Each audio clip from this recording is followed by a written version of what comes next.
ማለት ነው። አባት የሆነ ነው የተገለጸው። አባት እንደሚሆን ነው እየተነገረለት ያለው። ክፍሉን እንደምታውቁት ወጆ ትረዳኛለህ ታሳልፈዋለህ። ይሄን ክፍል እግዚአብሔር ሲጠራው ያለው የመጀመሪያው ነገር ይሄ ነበር። ኦሪት ዘፍጥረት ምዕራፍ 17 ቁጥር 4 ላይ እግዚአብሔርም እንዲህ ብሎ ተናገረው፣ እነሆ ቃል ኪዳኔ ከአንተ ጋር ነው፣ ለብዙ አሕዛብም አባት ትሆናለህ። ከዛሬ ጀምሮ ስምህ አብርሃም ተብሎ አይጠራ፣ ነገር ግን ስምህ አብርሃም ይሆናል፣ ለብዙ አሕዛብ አባት አድርጌያለሁና። የ99 ዓመት ሽማግሌ በሆነበት ሰዓት ነው እግዚአብሔር መጥቶ ምን አለው? ለብዙ አሕዛብ አደርግሃለሁ አይደለም ያለው፣ ምን አለ? አድርጌሃለሁ። ኢየሱስ ጌታ ነው። እግዚአብሔር ጋር እንደዚህ ነው። ምንም የለውም፣ አርጅቷል። የ99 ዓመት ሽማግሌ ነው። ግን እግዚአብሔር ምን አለው? የብዙ አሕዛብ አባት አድርጌሃለሁ። እንደውም ስምህን ቀይረው አለ። አብርሃም ማለት እንግዲህ የተወሰነ ነው ማለት ነው። አሁን ግን አብርሃም ትሆናለህ አለው። የብዙዎች ምን አባት። ግን እኮ አብርሃም የብዙዎች አባት እንዲሆን ብዙዎች ከእርሱ ምን ማለት አለባቸው? መወለድ አለባቸው አይደል? ብዙዎች ከሱ ምን ማለት አለባቸው? መወለድ አለባቸው። ከዘሩ መካፈል አለባቸው፣ ወይም መቆጠር አለባቸው። ከምኑ? ከዘር ሐረጉ። እግዚአብሔር እንደዚህ የሚለው የአብርሃምን በስጋ የሚወልዳቸውን ልጆች እያሰበ ይመስላችኋል? የሆኑ ሰዎችን እያሰበ ይመስላችኋል? ወይስ ምንድነው እግዚአብሔር እየተመለከተ ያለው? ለብዙ አሕዛብ አባት አደርግሃለሁ ሲለው በታሪኩ እንደምትመለከቱት አብርሃም ይወጣና አሸዋውን መቁጠር ከቻለ ቁጠር ብሎታል። ስለዚህ አሸዋ ይመለከታል። አብርሃም አሸዋውን ሲመለከተው ይሄ ቃል ከተነገረው በኋላ አሸዋ አይደለም የሚያየው፣ ምኖቹን ነው የሚያየው? ዘሩን ያያል። ኢየሱስ ጌታ ነው። የሰማይ ከዋክብት መቁጠር ከቻልክ ቁጠር አለው። እንደዛ ይሆናል አለው። ምን? ዘር ልጆች እንደዛ ይሆናሉ አለው።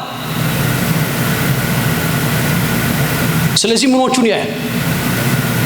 ሌላ ሰው ከዋክብት ሊቆጥር ይችላል አይደል? ከዋክብት ያያል። ግን አብርሃም ከዋክብት አልነበረ የሚመለከት የነበረው፣ ዘሩን ይመለከት ነበረ። ከዘሩ ከትውልዱ ቀድሞ ምኑን ይመለከት ነበር? ዘሩን ይመለከት ነበር። ምክንያቱም አብርሃም እግዚአብሔርን አመነ። ምን ሆኖ ተቆጠረለት? ጽድቅ ሆኖ ተቆጠረለት። ጽድቅ ሆኖ ተቆጠረለት። ስለዚህ ከዚህ የተነሳ የሆኑ ሰዎች ታገኛላችሁ አብርሃም ምናችን የሚሉት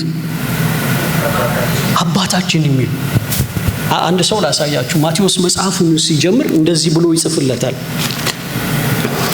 የማቴዎስ ወንጌል ምዕራፍ 1 ቁጥር 1 ላይ የማቴዎስ ወንጌል ምዕራፍ 1 ቁጥር 1 ላይ እንደዚህ ይላል። የዳዊት ልጅ የአብርሃም ልጅ የኢየሱስ ክርስቶስ ትውልድ መጽሐፍ። የማን ልጅ? የዳዊት ልጅ። የማን ልጅ?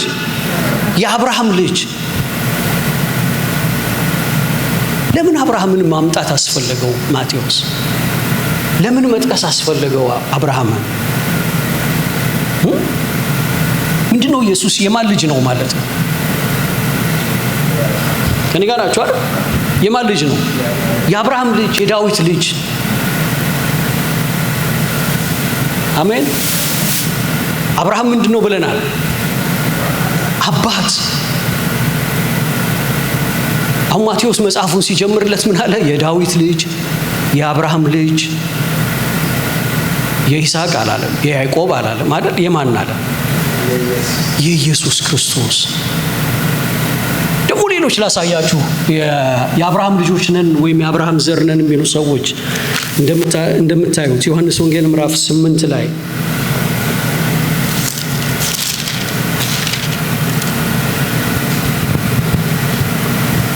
ዮሐንስ ወንጌል ምዕራፍ 8 ቁጥር 31 ላይ እንደዚህ ይላል። ኢየሱስ መለሰ እንዲህ ሲል፣ እውነት እውነት እላችኋለሁ ኃጢአት የሚያደርግ ሁሉ የኃጢአት ባሪያ ነው። ባሪያ ለዘላለም በቤት አይኖርም፣ ልጁ ለዘላለም ይኖራል። እንግዲህ ልጁ አርነት ቢያወጣችሁ በእውነት አርነት ትወጣላችሁ። የአብርሃም ዘር መሆናችሁን አውቃለሁ፣ ነገር ግን ቃሌ በእናንተ አይኖርምና ልትገድሉኝ ትፈልጋላችሁ። እኔ በአባቴ ዘንድ ያየሁትን እናገራለሁ፣ እናንተ ደግሞ በአባታችሁ ዘንድ ያያችሁትን ታደርጋላችሁ። ቁጥር 33 ላይ ከፍ ብለን እውነት አርነት ያወጣችኋል ካላቸው በኋላ እነርሱም መልሰው ምን አሉት? የአብርሃም ዘር ነን፣ ለአንድስ እንኳ ከቶ ባሪያዎች ሆነን አልሆንም፣ አንተ አርነት ትወጣላችሁ እንዴት ትላለህ አሉት። የማን ልጆች ነን እያሉ ነው? የአብርሃም ልጆች። ማቴዎስም ስለ ኢየሱስ ክርስቶስ ትውልድ ሲናገር ምን አለ? የዳዊት ልጅ፣ የማን ልጅ? የአብርሃም ልጅ። እነዚህ መጡና ደግሞ ምን አሉት? እኛ የማን ልጆች ነን? እኔ በጣም ነው ደስ የሚሉኝ፣ በጣም ነው የምወዳቸው። ምክንያቱም የሆነ የገባቸው ነገር አለ። የአብርሃም ዘር፣ የአብርሃም ቤት፣ የአብርሃም ልጅ ምን አይደለም? ባሪያ አይደለም። ኢየሱስ ጌታ ነው። እኛ ጋር ያሌለ እውነት ነው እነሱ ጋር ያለው። እነሱ ያገኙት እውነት እኛ ጋር የሌለ ነው።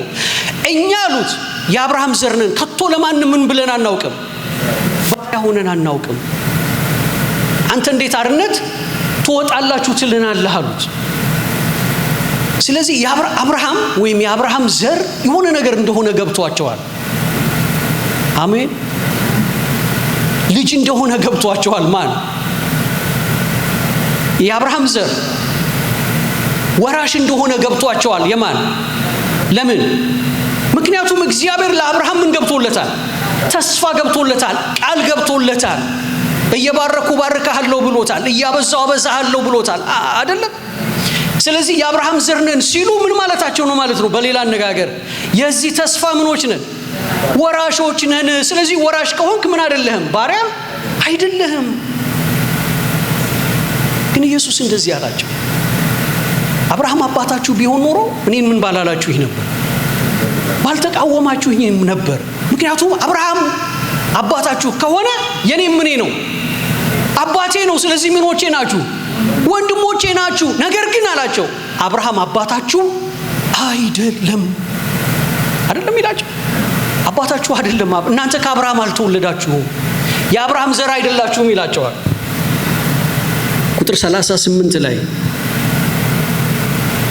እኔ በአባቴ ዘንድ ያየሁትን እናገራለሁ፣ እናንተ ደግሞ በየት? በአባታችሁ ዘንድ። ስንት አባት አያችሁ?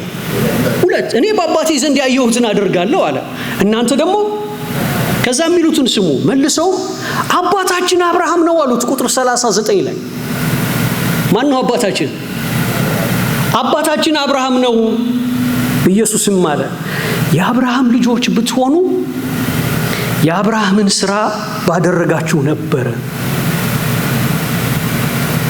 ነገር ግን አሁን ከእግዚአብሔር የሰማሁትን የነገርኳችሁን ሰው ልትገድሉኝ ትፈልጋላችሁ። አብርሃም እንዲህ አላደረገም። አብርሃም ምን አደረገ? አመነና ጽድቅ ሆኖ ተቆጠረለት። እናንተ የአባታችሁን ስራ ታደርጋላችሁ። ከዛ ምን አሉት መሰላችሁ? ከአብርሃም ያልተወለደ ሁሉ ከምን የተወለደ ነው? ከዝሙት የተወለደ ነው፣ ልጅ አይደለም። ስለዚህ እኛ ከምን አልተወለድንም ይሉታል? ከዝሙት አልተወለድንም ይሉታል። የአብርሃም ልጆች ነን።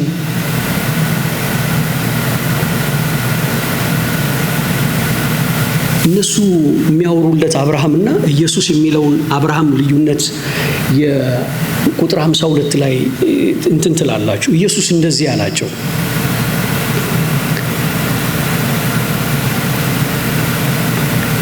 እንደዚህ አላቸው። ቁጥር 51 ላይ ጀምሮ ያለውን አነባለሁ። እውነት እውነት እላችኋለሁ ቃሌን የሚጠብቅ ቢኖር ለዘላለም ሞትን አያይም። አይሁድም ጋኔን እንዳለብህ አሁን አወቅን። አብርሃም እንኳ ምን አለ? ምን አለ? አብርሃም እንኳ ሞተ፣ ነቢያትም አንተም ቃሌን የሚጠብቅ ቢኖር ለዘላለም ሞትን አይቀምስም ትላለህ። በእውነት አንተ ከሞተው ከአባታችን ከአብርሃም ትበልጣለህን አሉት። ነቢያትም ሞቱ፣ ራስህን ማንን ታደርጋለህ አሉት። ኢየሱስም መለሰ፣ እኔ ራሴን ባከብር ክብሬ ከንቱ ነው። የሚያከብረኝም እናንተ አምላካችን የምትሉት አባቴ ነው፣ አላወቃችሁትም። እኔ ግን አውቀዋለሁ። አላውቀውም ብል እንደ እናንተ ሐሰተኛ በሆንኩ፣ ዳሩ ግን አውቀዋለሁ፣ ቃሉን እጠብቃለሁ። አባታችሁ አብርሃም ቀኔን ያይ ዘንድ ሐሴት አደረገ፣ አየም፣ ደስም አለው። የኢየሱስን አብርሃም ይዩት። የኢየሱስ አብርሃም የማንን ቀን አይቷል? ከኔ ጋር ናቸው አይደል? ቀኔን አየ። ምን አለ? ደስም አለው። እነሱስ? አብርሃም ምን ብሏል? ሞቷል። አብርሃም ሞቷል። ለነሱ አብርሃም ታሪክ ነው፣ በመጽሐፍ የሚገኝ የሆነ ሰውዬ ነው አይደለ? ለእናንተስ አብርሃም ማን ነው ወገኖች? አብርሃም እናንተስ የምታዩት እንዴት ነው? የአብርሃም ልጆች ሲባሉ የሚመጡባቸው እነዛ ጂውሾቹ ናቸው። እዛ መካከለኛው ምስራቅ ያሉት ኢየሩሳሌም ውስጥ የሚኖሩ ሰዎች ናቸው። ምክንያቱም በታሪክ ወዴት ስለሚወስደን ወደዛ ስለሚወስደን አይደለም ወይስ ያለፈ ነገር አለው? መጽሐፉ ምን ብሎናል? ከእምነት የሆኑት እነዚህ ምኖች ናቸው?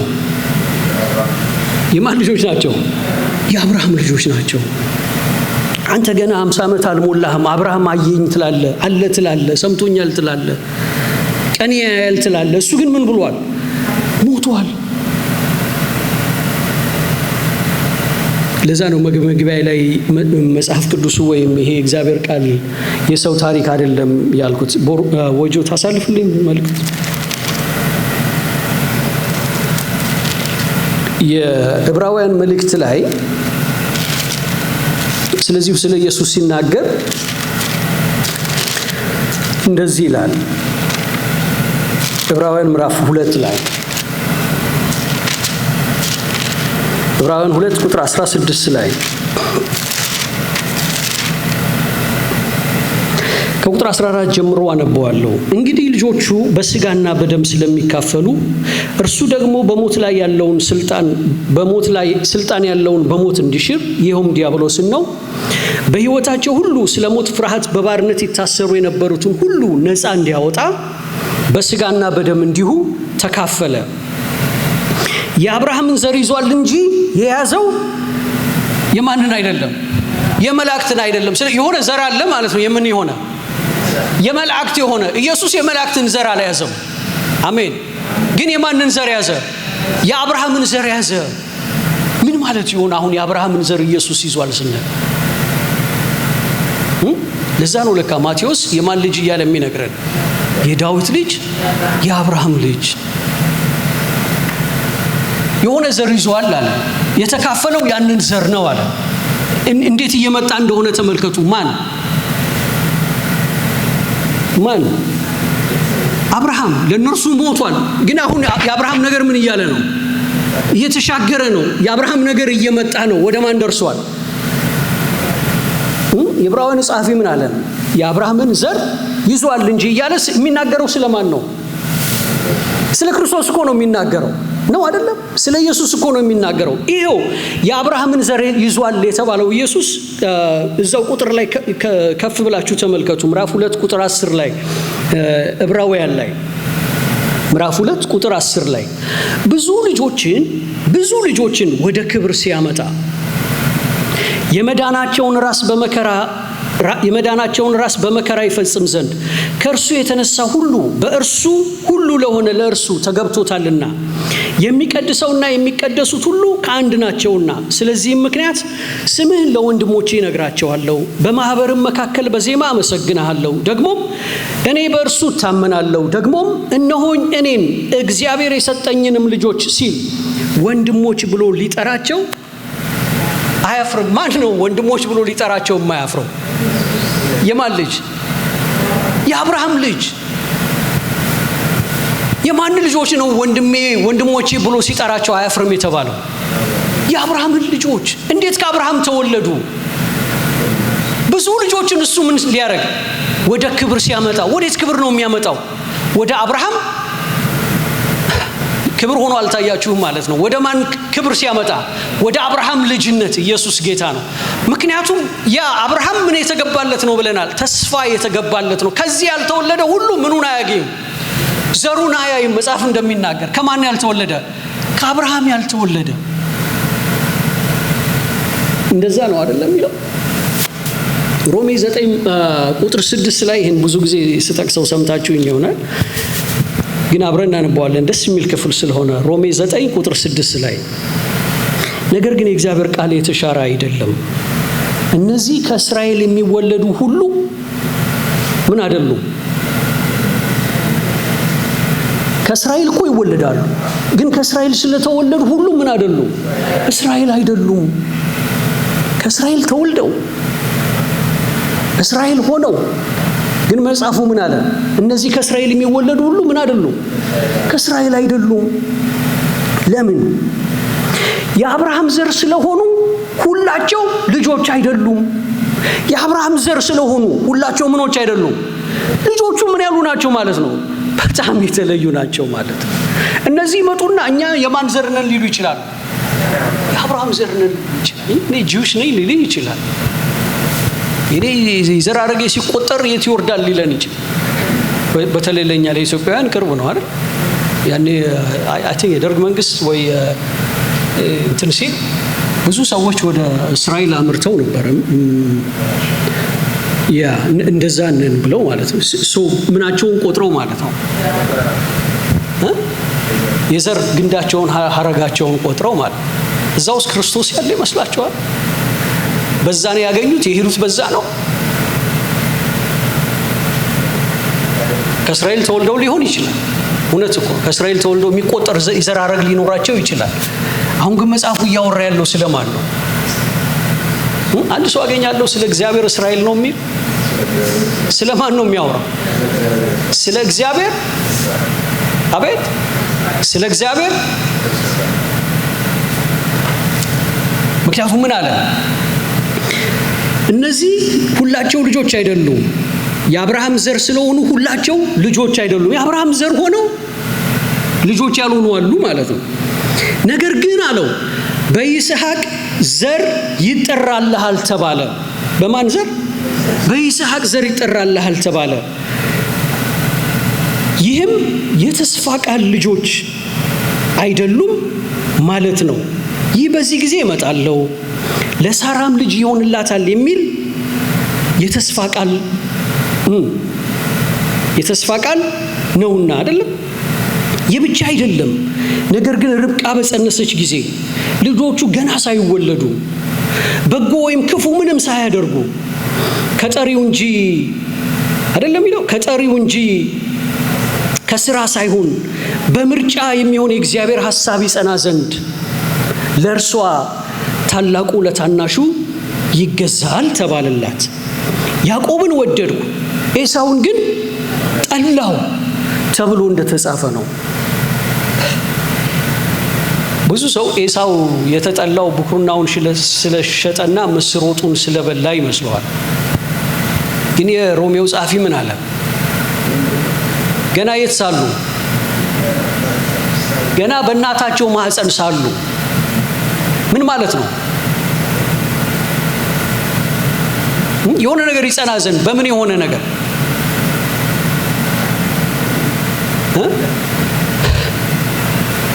በምርጫ አይደለም የሚለው። እንደዛ ነው የሚለው የኔ መጽሐፍ ቅዱስ። ሰላም ይላል አንቺ። እሺ ቁጥር 11 ላይ ከይስሐቅ በጸነሰች ጊዜ ልጆቹ ገና ሳይወለዱ፣ ልጆቹ ገና ምን አላሉ? አልተወለዱ። ገና ሳይወለዱ በጎ ወይም ክፉ ምንም ሳያደርጉ ገና ምን አላደረጉ? በጎ ወይም ክፉ አላወቁም አይደለም። በጎ ወይም ክፉ ምን አላሉ? ሳያደርጉ ምን ይሆን ዘንድ? ከጠሪው እንጂ ከስራ ሳይሆን በምርጫ የሚጸና ወይም በምርጫ የሚሆን የእግዚአብሔር ሐሳብ ይጸና ዘንድ ታላቁ ለማን? ለታናሹ ይገዛል ተባለላት። አሜን። ስለዚህ አሁን ምህረት ምን ላል አይደለም ማለት ነው። ለሮጣ አይደለም። ምህረት ከማን ስለሆነ? ከመሐሪው ስለሆነ። አሜን። ከማን ስለሆነ? ከመሐሪው ስለሆነ።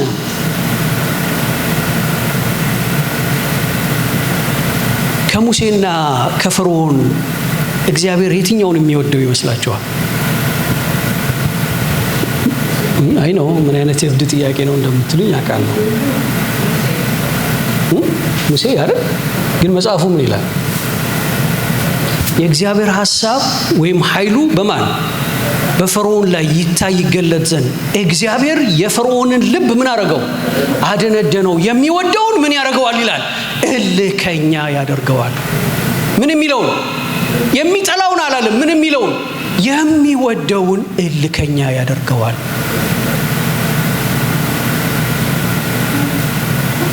ምን የሚለውን? የሚወደውን እልከኛ ያደርገዋል። አሜን አሜን አይደለም? እሺ የአብርሃም ዘር ስለሆኑ ሁላቸው ልጆች አይደሉም ይላል። እኔ በጣም ደስ ይለኛል። ይኸው ብዙ ጊዜ መጀመሪያ የሆነውን ነገር አሁን ስለ ቤቱ እናስብ፣ ስለ መቅደሱ ከፊተኛው ቤት ይልቅ የፊተኛው እንኳን ቤት ነበር አይደለም? ግን የኋለኛው ቤት ምን ይላል? ክብር ይበልጣል ይላል። የመጀመሪያው አዳም እንዳለ ሁሉ ምን አለ? ሁለተኛው አዳም። የመጀመሪያው አዳም ከስጋ ስጋ ነው፣ ከመሬት መሬታዊ ነው። ሁለተኛው አዳም ግን ከየት ነው? ሁልጊዜ እግዚአብሔር ከሁለተኛው ጋር እንደነበር ትመለከታላችሁ። አሜን። ገላትያ ምዕራፍ 4 ቁጥር 21 ላይ ይህንንም ብዙ ጊዜ እዚህ ዲስከስ አድርገናል፣ ተነጋግረናል። አብርሃምን ታገኙታላችሁ። አሁንም እንደውም ወደ አብርሃም ቤት ይወስደንና ሁለቱን ሚስቶቹን ያስተዋውቀናል። ማና ማን? አጋርና ሳራ። አጋር ገና ወጣት ናት። ምን ማድረግ ትችላለች? መውለድ ትችላለች። ሳራ ደግሞ አርጅታለች። የመውለጃዋ ወራት ምን ብሏል? አቤት አልፏል። እና መከረችው አብርሃምን። በቃ እግዚአብሔር ብዙ ነገር ብሎን ነበረ፣ እንደዚህ ተስፋ ተገብቶልናል፣ አልሆነም። አሁን ምን ልንል ነው? ልንሞት ነው። ምን ሳንል? የሚወርሰን ልጅ ሳናገኝ። ስለዚህ ሂድ አለች። ወደ ማን ውረድ? ወደ አጋር ውረድ አለች። አብርሃም እንደታዘዘው ወደ አጋር ወረደ። ልጅ ይዞ መጣ አይደለም? ግን እግዚአብሔር ሲያወጣው አብርሃምን ምን ብሎታል? የብዙ አሕዛብ አባት አደርግሃለሁ፣ አሸዋውን ከዋክብቱን ተመልከት፣ እንደዛ ትሆናለህ ብሎታል። እና የገላትያው ጸሐፊ ያንን ታሪክ ያመጣልን። ከዛ ደግሞ እንደገና ደግሞ እግዚአብሔር ተናገረው፣ አበረታው። እሷም ምውት የሆነውን ማህፀኗን ሳይሆን ማንን አየች? እግዚአብሔርን ተመለከተች። ኢየሱስ ጌታ ነው። ሳራ እና ማንን አገኘች? ይስሐቅ። በአንድ ጊዜ የአብርሃም ቤት የሁለት ህፃናት የሚጫወቱበት ቤት ሆነ አይደል? የሁለት ህፃናት ድምጽ የሚወጣበት ቤት ሆነ። የአንዱ የማን ቤት? የአብርሃም ቤት። እና ይሄንን ታሪክ ሁላችንም እናውቀዋለን። ግን ገላትያ ላይ ያመጣውና ይሄ ሰውዬ በጣም ደስ የሚል ሰው ነው ጳውሎስ። ከብዙዎቹ ይልቅ በልሳን የሚናገር ሰው ነው። ከብዙዎቹ ይልቅ ደግሞ በልሳን የተነገረውን ምን የሚያደርግ ነው? የሚተረጉም ሰው። የአብርሃምና የአጋር የሳራ ታሪክ ልሳን ነው። ምን ያልተባለ እስካልተተረጎመ ድረስ አጋር ማለት ኮንጎ ጫማ የምታረግ የተቀደደ እንትን የምታረግ አንዲት የቤት ሰራተኛ ሆና ትቀራለች። ሳራ ደግሞ ምን ያለች? አንዲት ምን አሮጊት ሆና ምን ትላለች? ነገሩኛ ትቀራለች። ግን ሲተረጎሙስ ጳውሎስ እንዴት እንደሚተረጉማቸው ተመልከቱ። ሂዱና እነዚህ ሁለቱ ሴቶች እንደ ሁለቱ ኪዳኖች ናቸው ይላል። ሃሌሉያ! እንደ ምኖች ናቸው? እንደ ሁለቱ ኪዳኖች ናቸው። ማናማ? አጋርና ሳራ። የመጀመሪያዋ የወለደችው የትኛዋ ናት? ልክ የመጀመሪያውን እንዳልፈለገው እግዚአብሔር ሮሜ 9 ላይ ቅድም ስናነብ ሁለተኛውን እንደፈለገው፣ የመጀመሪያውን እስማኤልን እግዚአብሔር አልፈለገውም። ሁለተኛውን ይስሐቅን ግን ከማን ነው የተወለደው? ሳራ ብቻ አይደለችም። ምን ካለችው ነው? ምን ካለችው? ሳራ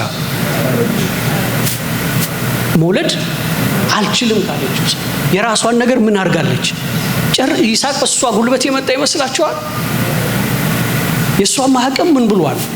አልቋል፣ ተሟጧል። አሁን በቃ አዲስ ነገር ነው እግዚአብሔር በህይወቷ ያደረገው። አሁን የምታየው ነገር ከሷ የሆነ ነገር አይደለም። እሷማ ይስሐቅን ልትወልደው አትችልም። እንደውም እኮ አንድ ቦታ ላይ ስታነቡ ምን አለች ይላል? ሳቀች አይደለም? ግን አጋር እስማኤልን ማምጣት ትችላለች አትችልም? ንገሩኛ። ትችላለች። ምክንያቱም ምን ማድረግ ትችላለች? መውለድ ትችላለች። ጊዜው አላለፈባትም። እስማኤልን አይታው ምኔ ነው ትላለች? ልጄ ነው ትላለች። ሳራ ግን ይስሐቅን አይታው ምኔ ነው ልጄ ነው የምትል ይመስላችኋል? አሜን። ከሷ ይሁን አይደለም ነው አይደል? የተዘጋ ነገር ነው። ከዛ ምን ይላል መሰላችሁ? ገላትያ ምዕራፍ 4 ሙሉን አንብቡት።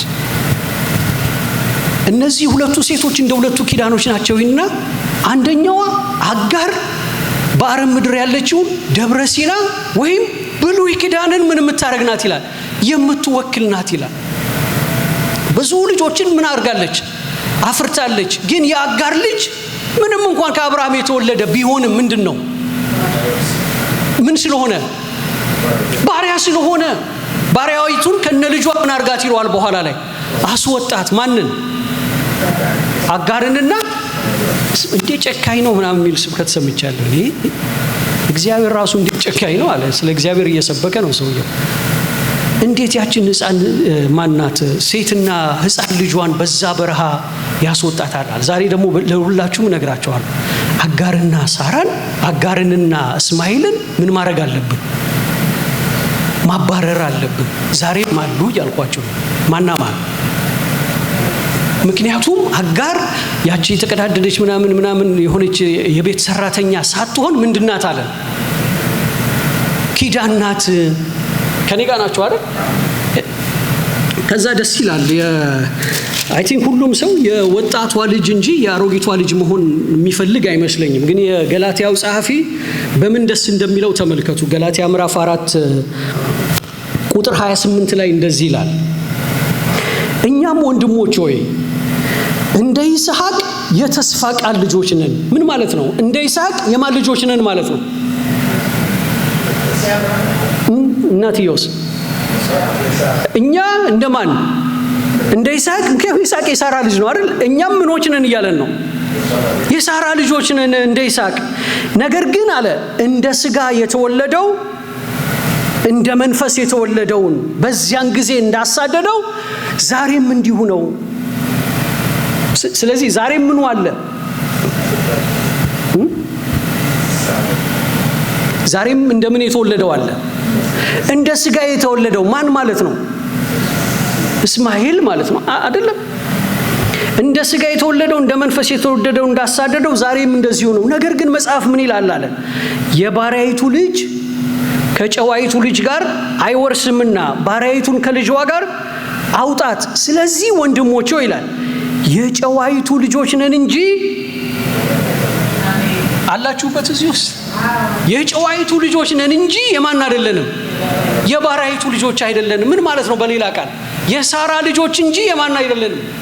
የአጋር አይደለንም። የሐዲስ ኪዳን ልጆች እንጂ የማን አይደለንም? የብሉይ ኪዳን ልጆች ወይም ሕጉ ልጆች አይደለንም። ምክንያቱም ሕጉ ምንድነው የሚያደርገው? ባሪያ ነው የሚያደርገው። የእግዚአብሔር ጸጋስ ልክ ሳራን ምን እንዳደረጋት የእሷ ነገር ባለቀበት በሞተበት ወራት ምን እንደሰጣት ልጅ እንደሰጣት ከኛ ባልሆነ ነገር ጸጋው ምን ያደርገናል? ልጆች ያደርገናል። ኢየሱስ ጌታ ነው። አሁን የእግዚአብሔር ልጅ የምንሆነው እንደ ሳራ ስናረጅ ብቻ ነው ማለት ነው። በምን እናርጅ? በእድሜ ማርጀት አለብን ማለት ነው። የምናረጀው ብርቱ ለነበርንበት ነገር፣ ወጣት ለነበርንበት ነገር፣ ኃይል ለነበረን ነገር ምን ማለት አለብን? መሞት አለብን። ሳራ ሞተች። ሳራ በሞተችበት ወራት ነው ማንን የወለደችው? ይስሐቅ የመጣው። ስለዚህ ቅድም እንዳልኩት ሳራ በፍጹም ይስሐቅን ልጅ አትለው። ስጦታዬ ናት እንዳለ ጋሽ ማቲ፣ ስጦታዬ ግን ትለዋለች። ከኔ ባልሆነ ነገር ትለዋለች። ማርያምንም ተመልከቷት፣ መውለድ ትችላለች አይደለም? ግን ምን አለች? ወንድ አላውቅም እንዴት ይሆንልኛል አይደለም? ከዛ ምን አላት? ኖ ይሄ ምልሽን ነገር ምን በይ ተቀበዩ። ኢየሱስ ጌታ ነው። ስለዚህ ምን አለች? እንደ ቃል ይሁንልኝ አለች። አሜን። ምን አደረገች ማለት ነው? ምኑን ተቀበለችው? ያን ተስፋ ያንን ዘር ምን አደረገችው? በውስጧ ተቀበለችው። ኢየሱስን ወለደች። እና ሰዎች መጡና ኢየሱስ በሚያስተምርበት ወራት መጡ እና ምን አሉት? ጌታ ሆይ እናትና ወንድሞች ይፈልጉሃል አሉት። ምን አላቸው ኢየሱስ? እናቴ ማን ናት? ወንድሞቼስ እነማን ናቸው? ለኔ ወንድሜም እናቴም የእግዚአብሔርን ቃል ምን የሚለው ነው? የሚሰማውና የሚጠብቀው ነው አለ። ሃሌሉያ። ስለዚህ አብርሃም ልጅ ማን ነው? የአብርሃም ልጅ ማን ነው? ከአብርሃም የተወለደ ማን ነው? ከኔ ጋር ናችሁ? ደስ ያላችሁ ነው? ኢየሱስ ጌታ ነው። የመጨረሻውን ክፍል እንትን ልበል ሳላነሳው ማላልፈው ክፍል ስለሆነ ማለት ነው። ቁጥር 10 ላይ እንደተባለው የዛሬ የመጨረሻችን ነው። ቁጥር 10 ላይ ምዕራፍ 3 ቁጥር 10 ላይ አንድ ቁልፍ ነገር ይናገራል። ከሕግ ሥራ የሆኑት ሁሉ በእርግማን በታች ናቸውና። ከምን በታች ያሉት? ከሕግ ሥራ የሆኑት አሁን አወቅናቸው። የሕግ ሥራ ከሕግ የሆኑት እንደዚህ የሚላቸው የማን ልጆች ነው? አንድ ሰው የአብርሃም ልጅ ነው ቢለኝ በጥፊ ነው ማለት ነው። የማን ልጆች ነው? የአጋር ልጆች አይደለም። የምኑ ልጆች? የሕግ ልጆች። ይህን ካም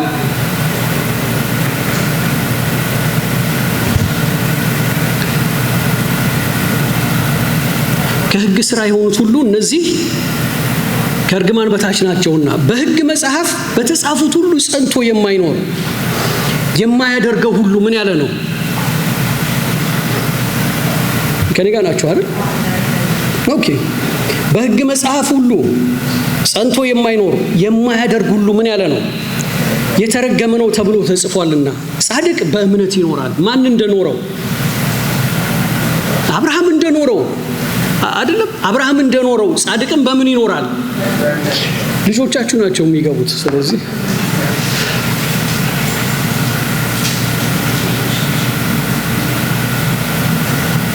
ጻድቅ በእምነት ይኖራል ተብሏልና። ማንም በእግዚአብሔር ፊት በሕግ እንዳይጸድቅ ምንድን ነው? ማንም በእግዚአብሔር ፊት በሕግ እንዳይጸድቅ ግልጥ ነው። ሕግም ከምን አይደለም? መጽሐፍ ቅዱስ የያዛችሁ ሰዎች ነው። ሕግም ከምን አይደለም? ሕግ ከእምነት አይደለም፣ ነገር ግን የሚያደርገው ይኖርበታል ተብሏል። በእንጨት የሚሰቀል ሁሉ ምንድን ነው? የተረገመ ነው ተብሎ ተጽፏልና። ክርስቶስ ስለኛ እርግማን ሆኖ ከሕግ እርግማን ዋጀን። በእንጨት የሚሰቀል ሕጉ ነው የሚለው እንደዛ። ዘዳግም ምዕራፍ 21 ላይ ያንን ታነባላችሁ። አንድ ሰው ሕጉን ቢተላለፍና ለሞት የሚገባውን ኃጢአት ቢያደርግ በእንጨት ላይ ወስደህ ትሰቅለዋለህ ይላል። በእንጨት የሚሰቀልም በእኔ ፊት ምንድን ነው ይላል? የተረገመ ነው። ዘዳግም ላይ ነው ያን የሚለው። አሁን ጳውሎስ ይሄን ነገር እንደገና እየተረጎመልን ነው እንደገና። እና ምን አለ? በእንጨት የሚሰቀል የተረገመ ነው ተብሎ ተጽፏልና ክርስቶስ ስለኛ ምን ሆኖ? ስለኛ ምን ሆኖ? አደራችሁ፣ ስለኛ የተረገመ አይደለም የሆነው። ስለኛ ምን ሆነ?